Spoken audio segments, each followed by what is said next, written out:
Hi friends, welcome to cine family 2. TV serial actors Mukesh Gowda and Raksha Gowda వీరిద్దరూ ప్రస్తుతం స్టార్మా ఛానల్లో ప్రసారం అవుతున్న గుప్పెడంత మనసు సీరియల్లో హీరో హీరోయిన్ రిషి వసుధర క్యారెక్టర్లో నటిస్తూ తమదైన స్టైల్లో ప్రేక్షకులను బాగా ఆకట్టుకుంటూ మంచి విజయాన్ని అందుకుంటున్నారు.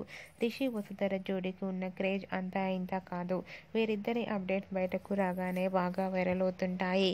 అయితే రీసెంట్గా గుప్పెడంత మనసు serial hero heroine Rishi Vasudhara shooting and real life latest ఫొటోస్ని షేర్ చేశారు. ఆ ఫొటోస్లో రిషి వసుధర షూటింగ్లో పాల్గొంటూ చాలా సరదాగా ఎంజాయ్ చేస్తూ కనిపించారు. ఆ ఫొటోస్ చూసిన వారంతా క్యూట్ అండ్ లవ్లీ పేర్ అంటూ కామెంట్ చేస్తున్నారు. మీకు కూడా Rishi Vasudhara shooting and real life latest photos మీకు నచ్చినట్లయితే మీ అభిప్రాయాన్ని మీ కామెంట్ రూపంలో తెలియజేస్తూ లైక్ చేయండి, షేర్ చేయండి. మరిన్ని ఇంట్రెస్టింగ్ అండ్ లేటెస్ట్ అప్డేట్స్ కోసం మా సినీ ఫ్యామిలీ 2 ఛానల్ని సబ్స్క్రైబ్ చేసుకోండి.